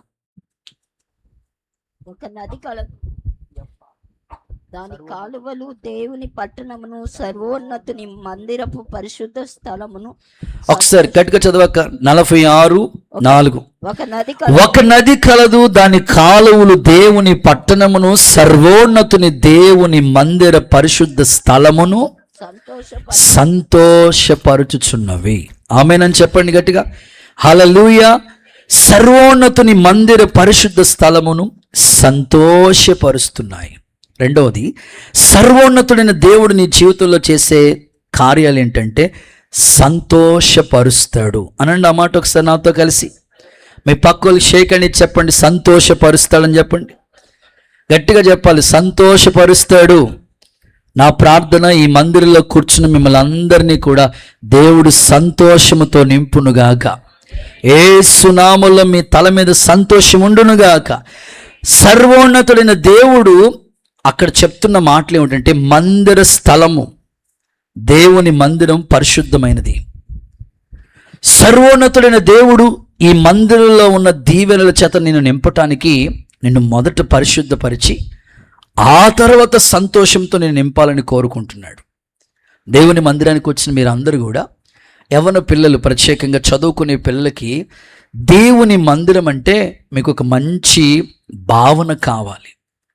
మీ ఇంటి మీద ఎంత ఇంట్రెస్ట్ మీకు ఉంటుందో, లేకపోతే మీరు చదువుకుంటున్న స్థలాల పట్ల ఎంత ఆసక్తిగా మీరు కాలేజెస్కి వెళుతూ ఉంటారో, దేవుని మందిరం కూడా ఒక దేవుని యొక్క సర్వోన్నతమైన దేవుని మందిరం కూడా అది పరిశుద్ధ స్థలంగా భావించి ఆ మందిరం యొక్క దీవెనలన్నీ కూడా మనం పొందుకోవటానికి ప్రత్యేకంగా సర్వోన్నతుడైన దేవుడు మనల్ని సంతోషపరచాలని కోరుకుంటున్నాడు. కాబట్టి ఈ మందిరానికి వచ్చేటప్పుడు వాక్యం ఇలా చెప్తుంది కదా, జనులు దేవుని మందిరానికి వెళ్దామని చెప్పినప్పుడు నేను కూడా సంతోషించితిని. ఈరోజు చాలామంది పిల్లలకి దేవుని మందిరానికి వెళ్ళాలంటే ఎంత నిర్లక్ష్యమో. వాళ్ళ మమ్మీ రెడీ అయిపోతుంది, వాళ్ళ డాడీ రెడీ అయిపోతారు,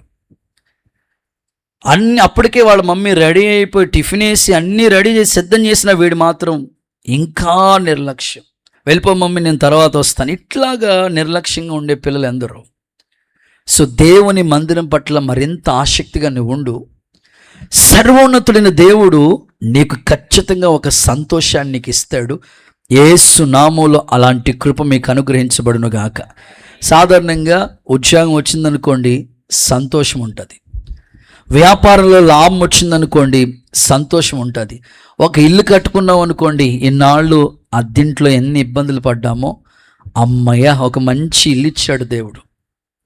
చాలామంది ఎంత అద్భుతంగా చెప్తూ ఉంటారంటే, అయ్యగారు అద్దింట్లో ఉంటున్నాం అయ్యగారు, ఒక్క ఇల్లు కట్టుకునేటట్లు ఒక చిన్న స్థలము ఒక చిన్న ఇల్లు కట్టుకునేటట్టుగా ప్రార్థన చేయండి అయ్యగారు అని దేవుణ్ణి అడుగుతారు, మమ్మల్ని అడుగుతారు. ఖచ్చితంగా సరేనమ్మా, మీరు అద్దింట్లో ఉంటూ ఇబ్బంది పడుతున్నారు కదా, దేవుడి ఒక స్థలాన్ని ఒక గృహాన్ని మీకోసం సిద్ధం చేస్తారులే, ప్రార్థన చేస్తాం. వాళ్ళు ప్రార్థన చేసుకుంటారు.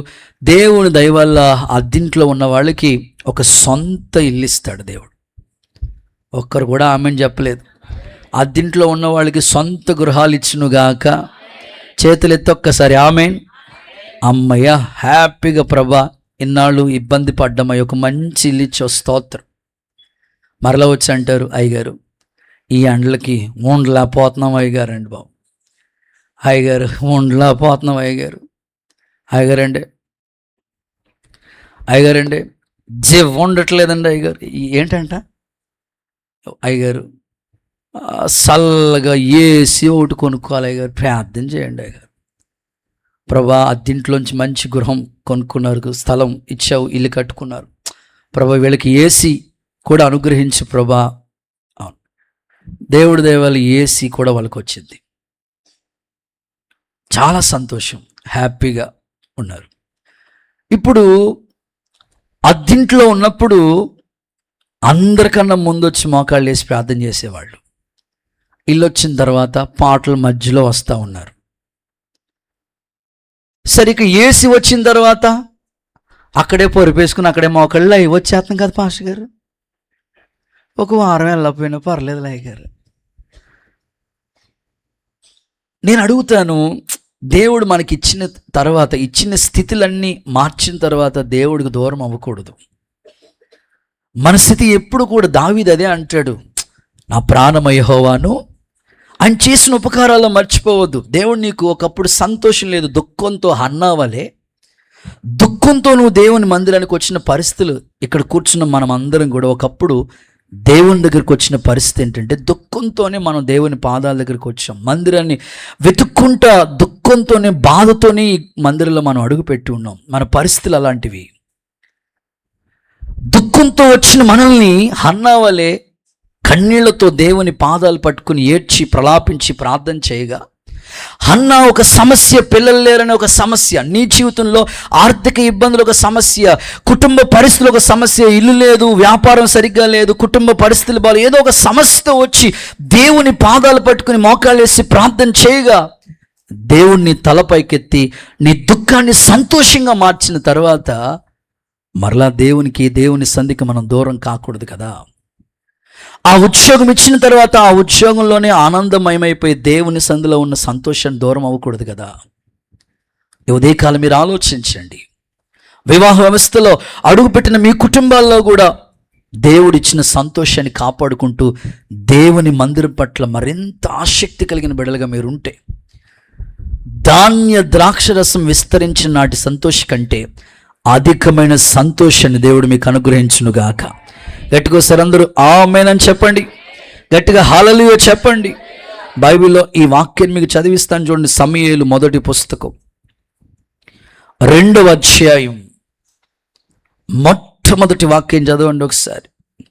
సమూయేలు మొదటి పుస్తకం 2వ అధ్యాయం మొట్టమొదటి వాక్యం చదవండి. యెహోవా వంటి పరిశుద్ధ దేవుడు ఎవడునూ లేడు. హన్నా దేవుని గురించి ఇలాగ విజ్ఞాపన ప్రార్థన చేశాను. నా హృదయం యెహోవా నా హృదయము దేవుని యందు సంతోషిస్తూ ఉన్నది. యెహోవా యందు నాకు మహాబలము కలిగెను. ఆ నీ వలన రక్షణ బట్టి సంతోషించుచున్నాను. ఓకే, సందర్భాన్ని బట్టి చూస్తే నా హృదయము దేవుని యందు సంతోషిస్తుంది. ఈరోజు మీ సంతోషం ఎక్కడ? కొంతమందికి పార్కులు అంటే సంతోషం, సినిమా సంతోషం, వ్యర్థమైన వాటి మీద మనసు పెట్టి సంతోషం కొరకు ప్రజలు ఎన్నోటి వారిపై వెళ్తూ ఉన్నారు. హన్నా చెప్తుంది, నా హృదయం దేవునిలో సంతోషంగా ఉంది. ఎందుకు అనంటే హన్నాకు తెలుసు, దుఃఖం వచ్చినప్పుడు, బాధ వచ్చినప్పుడు దేవుని పాదాల దగ్గరికి వెళ్తేనే ఆ సంతోషం దేవుడు నాకు ఇచ్చాడని. ఇక్కడ కూర్చున్న మీ జీవితంలో కూడా మీ దుఃఖానికి కారణాలు లేకపోలేదండి. ఇక్కడ కూర్చున్న ప్రతి ఒక్కరితో దేవుడు మాట్లాడుతున్నాడు. ఏ విషయంలో నువ్వు దుఃఖపడుతున్నావో దానికి ఒక కారణం ఉంది. అన్న దుఃఖానికి కారణం ఏంటంటే పిల్లలు లేరనేది ఒక కారణం ఆమెకి. నీ జీవితంలో ఎన్నో కారణాలు ఉండొచ్చు నీ దుఃఖానికి. అయితే ఆ దుఃఖం సంతోషంగా మార్చబడాలంటే సంతోషమిచ్చే దేవుని సన్నిధిని ఎప్పుడు మనం గుర్తుపెట్టుకోవాలి. నా ప్రార్థన మందిరంలో వారిని ఆనందింప చేస్తానన్నాడు దేవుడు. ఖచ్చితంగా దుఃఖానికి ఏదో ఒక కారణం ఉంది నీకు. ఇప్పుడు జనరల్గా మీకు ఈ మాట చెప్తాను. ఒకసారి అందరూ చేతులు ఎత్తి హల్లెలూయా అని చెప్తారా? హుషారుగా చెప్తారా? మనం మామూలుగా వెళ్ళిపోతున్నాం అనుకోండి, రోడ్డు మీద యాక్సిడెంట్లు జరుగుతూ ఉంటాయి, ప్రమాదాలు జరుగుతూ ఉంటాయి. బైక్ యాక్సిడెంటో కార్ యాక్సిడెంటో మనం కళ్ళ ముందు చూసాం, జరిగింది. అలా చూసాం. జరిగిన వెంటనే గబగబా మనం ఆ టైంకి టర్నింగ్ తిరుగుతున్న జీలోపల యాక్సిడెంట్ జరిగి గబగబా మనం వాడికి వెళ్ళాం. వెళ్ళిన వెంటనే మనం అడిగితే వాళ్ళు ఏమంటారు తెలుసా? కారుడు వచ్చి గుద్దేశాడు అంటారు. నేను రాంగ్ రూట్లో వచ్చానని ఎవడైనా అంటాడా? మాట్లాడట్లేదు. కనీసం సైకిల్ మీద నుంచి పడిపోయినా సరే బండుడు వచ్చి గుద్దేశాడు అంటారు. ఇద్దరు అక్కడ యాక్సిడెంట్ అయినప్పుడు ఇద్దరిలో ఎవరొకరు తప్పు ఉంటుంది ఎవరో ఒకరికి, కానీ ఒప్పుకోరు. నేను రాంగ్ రూట్లో వచ్చానని నన్ను ఒప్పుకోరు. దేవుని దగ్గర కూడా నువ్వు దుఃఖంతో వచ్చావు, నీలో ఏదో ఒక చిన్న లోపం ఉంది, అది దేవుని దగ్గర ఒప్పుకుంటేనే సంతోషంతో దేవుడు నింపుతాడు. అది పర్వాలేదులే అని అనుకుంటూ కవర్ చేసుకుంటూ ఉంటే సంతోషం నీ తల మీదకి రాదు. ఇప్పుడు ఆ ప్రాబ్లం జరిగినప్పుడు ఏదో ఒక చిన్న మిస్టేక్ ఉంటుంది, ఎవరో ఒకరు రాంగ్ రూట్లో వచ్చారు కాబట్టి అది జరిగి ఉంటుంది. అలాగే నీ దుఃఖానికి ఏదో కారణం ఉంది. ఆ కారణం ఏంటో దేవుని దగ్గర. అందుకే దావీదు చూడు, కాళ్ళకి చెప్పులు లేకుండగా అరణ్యంలోకి వెళ్ళిపోయాడు. కడుపును పుట్టినోడే అబ్షాలోము, కడుపును పుట్టినవాడే తండ్రికి విరోధి అయిపోయాడు. దానికి కారణాలు ఉన్నాయి. దావీదు రాంగ్ డైరెక్షన్లోకి వెళ్ళాడు. అందుకే ఒప్పుకుంటాడు కదా, నీ ఎదుట నేను పాపం చేసి ఉన్నానయ్యా, ఇస్సోపుతో కడుగయ్యా, హిమము కంటే తెల్లగా మార్చయ్యా. ఎప్పుడైతే ఒప్పుకున్నాడో కనికరం పొందాడు. ఈ ఉదయకాలం దేవుని మందిరానికి వచ్చిన మీలో నీ దుఃఖానికి ఏదో ఒక కారణం ఉంది, అది దేవుని దగ్గర నువ్వు ఒప్పుకుంటేనే. అందుకే బైబిల్ అంటే కదా, యెహోవా చేత విమోచించబడితేనే మీ తల మీద నిత్యానందం ఉండేది. అది దేవుని దగ్గర ఒప్పుకోకుండా, కనికరం కోసం వేడుకోకుండా నీ దుఃఖం ఎలా సంతోషంగా మారుతుంది? అయ్యా సరైన రీతిలో పెంచలేకపోతున్నానయ్యా, సరైన రీతిలో క్రమశిక్షణలోకి తీసుకురాలేకపోతున్నానయ్యా, నీలో ఉన్న ఆ యొక్క మిస్టేక్ దేవుని పాదాల దగ్గరికి వచ్చి ఒప్పుకుంటే దేవుని కనికరం నీ మీదకి దిగి వస్తుంది. యేసు నామములో నీ మీద దేవుడు సంతోష ఆనందముతో నింపునుగాక. గట్టిగా హల్లెలూయా అని చెప్పండి, గట్టిగా హల్లెలూయా చెప్పండి. మీకు చెప్తాను, చిన్న ఉదాహరణ చెప్తే బాగా అర్థమవుతుంది. ఒక తల్లి ఉంది, మంచి ప్రార్థన పరురాలు, పిల్లోడు హాస్టల్లో చదువుకుంటాడు, ప్రార్థన చేసుకుంటుంది. ప్రతి ఉదయకాలం స్తోత్ర ప్రార్థన చేస్తుంది, ప్రతి సాయంకాలం ఖచ్చితంగా కుటుంబ ఆరాధనలు చేస్తుంది. పిల్లలు ఎక్కడో చదువుకున్నారు, ప్రభు వాళ్ళకి భద్రత, సెక్యూరిటీ ఉండాలి, వాళ్ళు క్రమం తప్పి జీవించకూడదు, వ్యర్థంగా ఫ్రెండ్స్తో తిరగకూడదు, వాళ్ళ చుట్టూ ఒక అగ్ని ప్రాకారం ఉండాలని తల్లి ఎప్పుడు ప్రార్థన చేస్తూ ఉంటుంది. సడన్గా నిద్రపోయింది. తెల్లవారు 3 గంటలకి మెలకు వచ్చింది. సడన్గా ఆ 3 గంటల సమయంలో ఒక కల వచ్చింది ఆ తల్లికి. పిల్లోడు ఆపదలో ఉన్నాడు, నా కొడుకు ఆపదలో ఉన్నాడు, అక్కడ ఉంటున్న ప్రాంతం అంతా కూడా ఏదో ఒక భయంకరమైన ఆపదలో చిక్కుకుంటున్నాడని సడన్గా కల వచ్చింది. ఆ తెల్లవారు 3 గంటలకి 3:30 టైంకి ఆ తల్లికి. వెంటనే మేలుకొని మంచం దిగి మోకాళ్ళేసి ఆ పిల్లోడు కోసం ప్రార్థన చేయడం మొదలుపెట్టింది ఆ తల్లి. కన్నీళ్లతో దేవుని పాదాలు పట్టుకుంది. ప్రభువా, ఏ అపాయము రాదు, ఏ తెగులు నీ గుడారం ఈ వాగ్దానం చేస్తావు కదా, హాస్టల్లో ఉన్న పిల్లలకి నువ్వు భద్రత ఇవ్వండి అయ్యా, క్షేమం ఇవ్వండి అయ్యా అని దేవుని సందులో ఆ తల్లి మోకాళ్ళేసి ప్రార్థన చేయడం మొదలుపెట్టింది. వెంటనే తెల్లారినప్పటికీ సరిగ్గా 6:30 కల్లా ఫోన్ వచ్చింది. 6:30 కల్లా ఫోన్ వచ్చింది వాళ్ళ అమ్మకి. వాళ్ళ అబ్బాయి ఫోన్ నుంచి ఫోన్ వచ్చింది. అమ్మా, ఉదయం తెల్లవారుజామున సరిగ్గా 3:30 సమయంలో మా హాస్టల్లో ఫైర్ అయి అంటుకుని అంతా కూడా తగలబడిపోతున్న సమయంలో నాకు సడన్గా మెలకు వచ్చిందమ్మా. చూస్తే అందరూ మంచి నిద్రలో ఉన్నారు. గబగబా నేను కిటికీ పట్టుకుని ఆ పక్క నుంచి పైపు ఉంటుంది కదా, ఆ పైపు నుంచి అలా కిందకి దిగొచ్చాను. నిజంగా దేవుడే కాపాడాడమ్మా. వెంటనే నాకు భయం ఇచ్చింది. ఆ సమయంలో వెంటనే అక్కడే మోకాళ్ళుని ప్రార్థన చేశాను. ఏం చేయాలో నాకు అర్థం కాలేదు. వెంటనే ఆ సమయంలో ప్రార్థన చేశాను. దేవుడు నన్ను జ్ఞాపకం చేసుకున్నాడమ్మా, నీ ప్రార్థన నన్ను కాపాడిందమ్మా అని వెంటనే వాళ్ళ అమ్మకు చేస్తే వాళ్ళ అమ్మ అంటది, రే నాకు కూడా ఉదయకాలమే ఏదో ప్రమాదం జరుగుతుందని ఒక కల వచ్చింది. ఆ సమయంలో వెంటనే నేను మోకాళ్ళుని ప్రార్థన చేసి ఆ కీడు తప్పించు ప్రభా అని ప్రార్థన చేశాను. దేవుడు నిన్ను సురక్షితంగా కాపాడాడురా, దేవునికి కృతజ్ఞత చెప్పు, ఈరోజంతా ఉపవాసం ఉండని చెప్పిందంట వాళ్ళ అమ్మ. స్తోత్రం చెప్పండి ఒకసారి. అంటే మన పిల్లలు ఆయా స్థలాల్లో ఉన్నారు, వాళ్ళు ఎలా ఉంటున్నారో మనకు తెలియదు. వాళ్ళకి ప్రొటెక్షన్ ఇక్కడ నువ్వు మోకాళ్ళేసి చేసే ప్రార్థన అక్కడున్న బిడ్డని కాపాడుతుంది. గట్టిగా ఒకసారి అందరూ ఆమెను చెప్పండి ఒకసారి. ఇంకో మాటలో చెప్పనా, ఒక్క రాత్రి దేవుని పాదాల దగ్గర నువ్వు చేసే కన్నీటి ప్రార్థన, సంపూర్ణ రాత్రి ప్రార్థన 30 రోజులంతా నిన్ను కాపాడుతుంది. చాలామందికి ఆన్లైన్ ప్రేయర్ అంటే ఏంటో అశ్రద్ధ, అమ్మో అని భయమేస్తూ ఉంటుంది. ఎవరికైనా బాగోలేదంటే హాస్పిటల్లో రాత్రి అంతా ఉంటారు. కానీ ఆ అపాయం మాకు రాకుండా దేవుని పాదాల దగ్గర దైవజనుడు మనకు ప్రార్థన పెట్టాడు. ఒక్క రాత్రి ప్రార్థన 4 రోజుల్ని మనల్ని కాపాడుతుంది. ఆ నెలంతా అని భారం కలిగిన తండ్రులు తల్లులు ఎక్కడండి?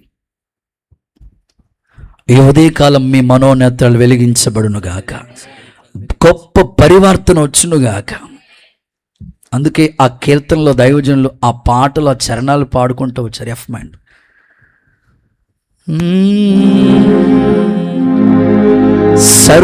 సర్వోన్నతుడా నీవే నాకు ఆశ్రయ దుర్గము. పాడండి. సర్వోన్నతుడా ఆశ్రయ, ఎవరులే నాకు, ఎవరు నాకు ఆదరణ నీవేగా, నీవేగా ఆదరణ నీవేగా, ఆనందం నీవేగా. సర్వోన్నతుడా నీవేనా ఆశ్రయ దుర్గము.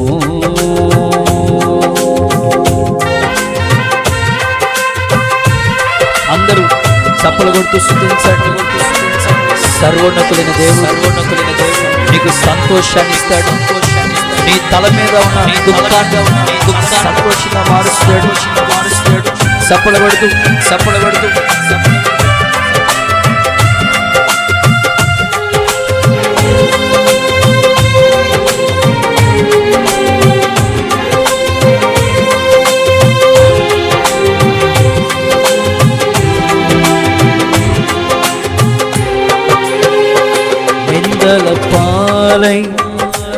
నిత్య నిబంధన నీతో చేసి దానియేలుకు నిందల పాలై నిత్య నిబంధన నీతో చేసి దానియేలు అందరూ చెప్పండి. సింహాసనమిచ్చినావు, సింహాల నోళ్లను మోసినావు, సింహాసనమిచ్చినావు, సింహాల నోళ్లను. ప్రతి కీడు తప్పిస్తున్న దేవుడు సర్వోన్నతుడా నీవే నాకు ఆశ్రయ, సర్వోన్నతుడా ఆశ్రయ. హల్లెలూయా హల్లెలూయా. దేవుడే నీకు ఆశ్రయ దుర్గమై నడిపించునుగాక. ముగిచ్చేస్తాను, టైం అయిపోయింది. రెండు రిఫరెన్స్లు ఇచ్చి ముగిస్తాను. మూడో మాట, సర్వోన్నతుడైన దేవుడు నీ జీవితంలో ఏం చేస్తాడు? కీర్తనల గ్రంథం 21వ అధ్యాయం 7వ వాక్యం చూడండి. 21వ కీర్తన 7వ వచనం. సర్వోన్నతుడైన దేవుడు నీ జీవితంలో చేసే దేవుడు. సర్వోన్నతుడైన కృప చేత అతడు కదలక నిలుచును. నాతో కలిసి చెప్పండి. సర్వోన్నతుడైన దేవుని కృప చేత అతడు కదలకుండగా నిలుచును. ఆమేన్. రైట్. మూడవది, స్థిరపరుస్తాడు. కదలకుండగా నిలవడం అంటే స్థిరత్వం. ఇప్పుడు ఒక బండ ఓ చోటు ఉంది, అది కదులుతుందా? లేదు, స్టాండర్డ్ కదలదు. సర్వోన్నతుడైన దేవుని కృపచేత అతడు కదలకుండగా నిలుస్తాడు, స్థిరపడతాడు. నా ఆశ ఇక్కడ కూర్చున్న మీ అందరి జీవితంలో స్థిరపరచబడుదురుగాక. లైఫ్లో దేవుడు మిమ్మల్ని స్థిరపరచునుగాక. దేవుడే, ఆ సర్వోన్నతుడైన దేవుడే ఆయన కృపచేత మిమ్మల్ని స్థిరపరుస్తాడు. ఈరోజు చాలామంది లైఫ్లో స్థిరపడాలని విదేశాలకు వెళ్ళి డబ్బు సంపాదించి పిల్లల భవిష్యత్తు గురించి ఎంతో ప్లానింగ్ ఉంది. కొంతమంది జాబ్ కొరకు ప్రయత్నాలు చేసి తర్వాత ఏదో విధంగా వెల్ సెటిల్ అవ్వాలని ఎందరో ఎన్నో విధాలుగా ప్రయత్నం చేస్తున్నారు. అయితే సర్వోన్నతుడైన దేవుడు కృప మిమ్మల్ని ఖచ్చితంగా స్థిరపరుస్తుంది. ఎందుకు అనంటే, సమూయేలుకి వాళ్ళ నాన్నగారు ఏమి పాస్టర్ గారు కాదు, వాళ్ళ అమ్మ మాత్రం మంచి ప్రార్థన పరురాలంతే. సమూయేలుకి దేవుడు ఎంత చక్కని కృప ఇచ్చాడంటే, చుట్టూ ఉన్న వాతావరణం తన మీదకి రాలేదు. పాస్టర్ గారు పిల్లలు రకరకాలుగా ప్రవర్తిస్తున్న వాళ్ళ యొక్క బిహేవియర్ ఈయనలోకి రాలేదు. ఒకటే తెలుసు, ఆయనకి దేవుని మందిరంలో దీపం ఆరిపోకుండా పరిచర్య చేయాలంతే. సమూయేలు దేవుని మందిరంలోకి వెళ్ళి పరిచర్య చేయటం, దేవుడు ఎంతగా ఆయన మీదకి కృప తీసుకొచ్చాడంటే, సమూయేలుని దేవుడు ప్రవక్తగా స్థిరపరిచాడు. దాను మొదలుకొని బెర్షాబా వరకు స్థిరపరచబడ్డాడు. ఇంకో మాటలో చెప్పాలంటే, రాజుల్ని అభిషేకించే గొప్ప ప్రవక్త, ప్రజలకి న్యాయం తీర్చే న్యాయాధిపతి, సలహాలు చెప్పటానికి దీర్ఘదర్శిగా ఉన్నాడు. ఒక మాటలో చెప్పాలంటే, ఆ పట్టణంలో ఒక దైవజనుడు ఉన్నాడు, అతడు ఏం చెప్తే అది జరుగుతుంది అనేటట్లుగా దేవుడు సమూయేలుని అంతగా స్థిరపరిచాడు. నా ప్రార్థన, మీ పిల్లలు కూడా సమూయేలులాగా ఎదిగి రాబోయే కాలానికి ఆశీర్వాద కారకులు అవ్వాలని వారిని నా ప్రభువే స్థిరపరచునుగాక. కొంతకాలం శ్రమ పడండి, దేవుడు ఖచ్చితంగా మన పిల్లల్ని లైఫ్లో స్థిరపరుస్తాడు. ఓకే, చివరి మాట, ఆఖరి మాట చెప్పి ముగిస్తాను. సర్వోన్నతుడైన దేవుడు నీ జీవితంలో ఏం చేస్తాడు అంటే, లూకా సువార్త 1వ అధ్యాయం 35వ వాక్య భాగం 1:35. సర్వోన్నతుని శక్తి నిన్ను కమ్ముకుంటుంది. ఆమేనని చెప్పండి, గట్టిగా హల్లెలూయా చెప్పండి.